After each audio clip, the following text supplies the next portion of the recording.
Hello, my name is Rich Howard, owner of Architectural Builder Supply. This video is to bring you a closer look at the Burns 579. This is a door guard is what it is. It's a modern type of door guard. A door guard is, many people, myself included, grew up with a chain over the door. That's a door guard. All of us have stayed in a hotel and seen a flip-over style door guard. That's a door guard. This is a modern take on the door guard. And what's nice about the modern take is it's a bit, I think it's more aesthetically pleasing, but it's also fire rated and it's also handicap compliant, where your chain or your flip-over style are certainly not fire rated. I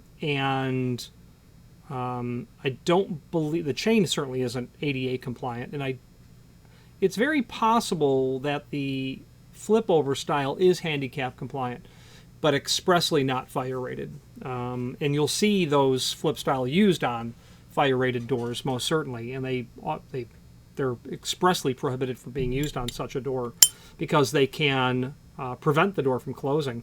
Whereas a modern style, this style, and Burns isn't the only company that makes this item, but it is, been on the market for maybe a decade, and the year's 2020 now.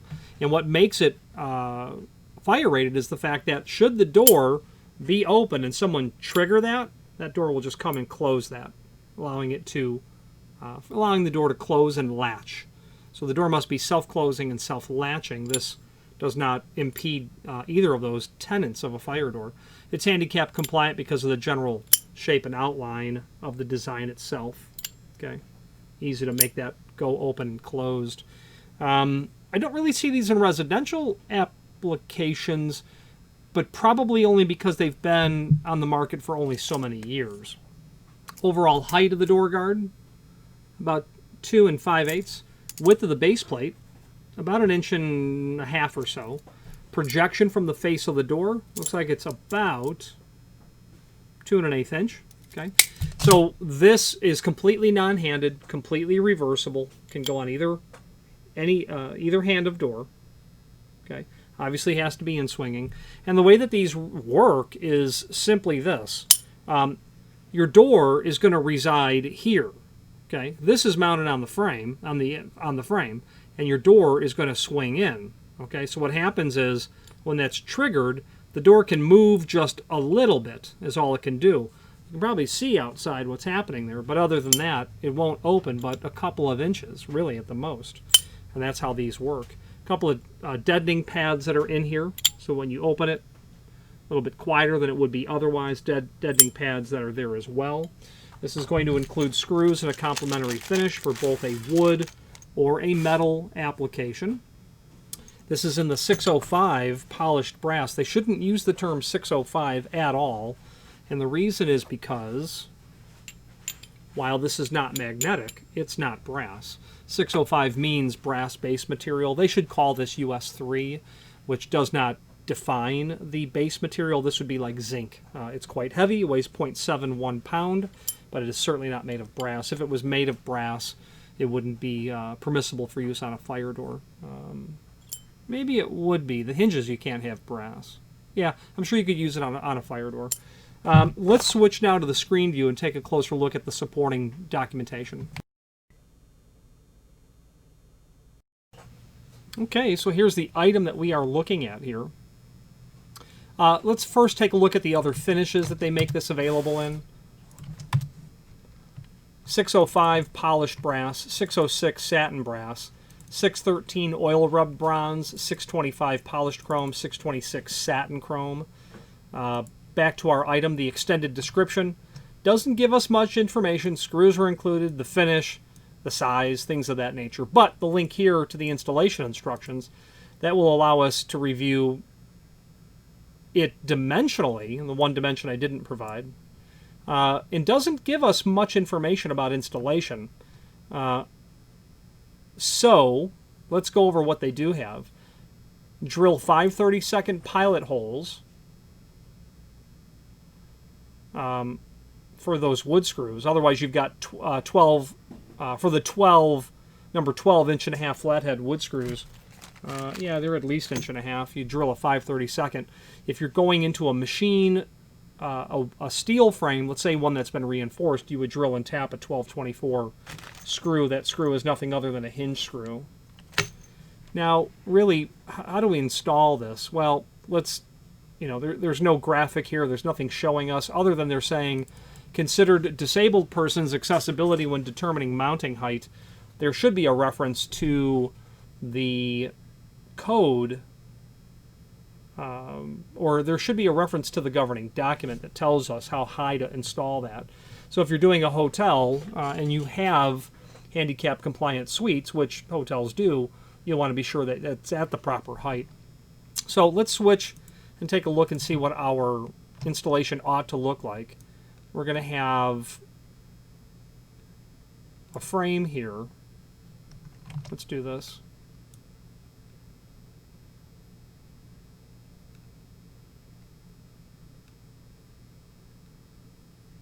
Okay, so our door is going to, no reason to show all the frame. Our door is going to reside here. Okay, that is awful.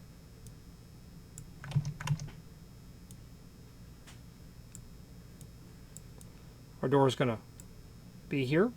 So obviously what needs to happen in this case is that our mounting plate is going to really need to be here.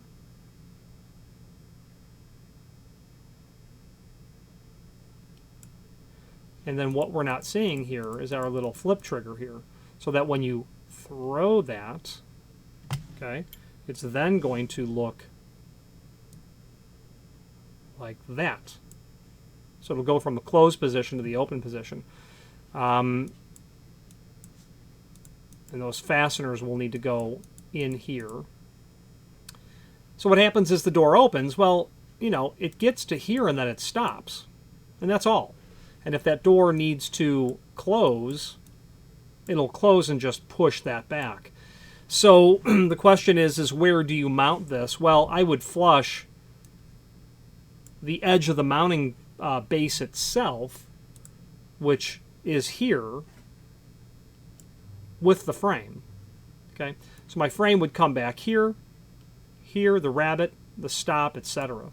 So I'd probably flush that right off to the frame itself. I wouldn't have it intrude into the space, but that's what I would do. It's 1.5 inches wide, so be mindful.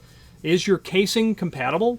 Is your trim compatible? I have seen these installed in older hotels that have rather detailed, original, gorgeous, epic molding that would be from decades ago, and they've chiseled right into the face of that material, which unfortunately is the bottom line of what's had to be done, but that's what's been done. Or in fire doors, they'll have a timely or a ready frame or a thin gauge steel type of frame intended for residential type construction, and they'll apply wood molding over it. So be mindful. You're going to be applying this to something.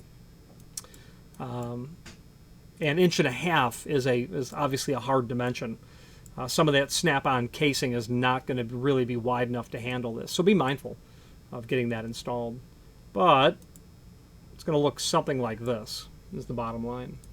Now, let's wrap up this video, but first, there is a link below this video here to the manufacturer's page where you can pull up not only all of the Burns products that we sell, okay, by means of this horizontal navigation that's here, but also a link to the manufacturer's website, as well as a link to the full product catalog. I would certainly suggest that you review their full product catalog. The reason is Burns has been in this industry for several decades, probably the mid-20th century would be my guess.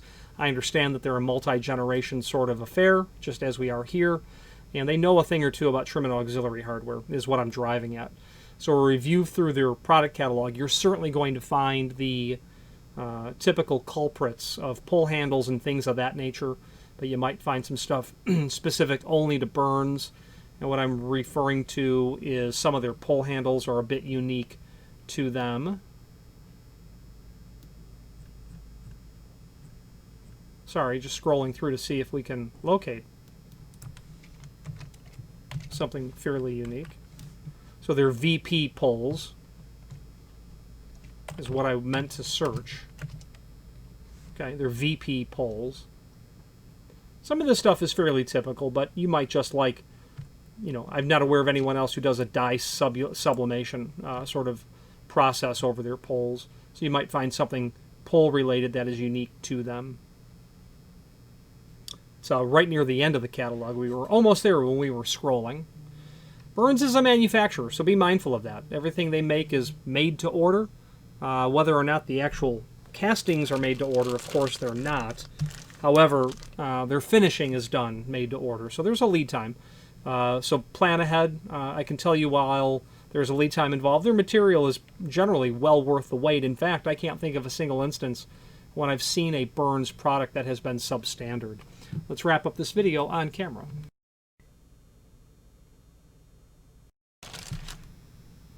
In conclusion, I wouldn't hesitate to use Burns products. They're a relatively straightforward sort of outfit to work with, and would suggest that you review their product line, certainly if you use trim and auxiliary hardware. It's also, there's something to be said about working with a company who has a lineage within the industry. If you call someone up at Burns and say, hey, what's this hospital pole for? They ought to be able to speak at length in terms of why they're used, why they're shaped the way they are, how you would install them, where you see them, where you would use them, where you may not want to use them, things of that nature. And that's not with every trim and auxiliary manufacturer that exists in our industry. Burns is, as far as I know, an independent company, not affiliated with anyone else, so if that matters or means something to you as well, that might be a benefit. Any questions on the 579 and a 605 door guard, a modern style door guard, or any other Burns product, please feel free to reach out to us. And thank you. Again, thank you for watching, and if you've enjoyed this video, please click thumbs up, please subscribe, and maybe even send the video to someone that you know. Thank you.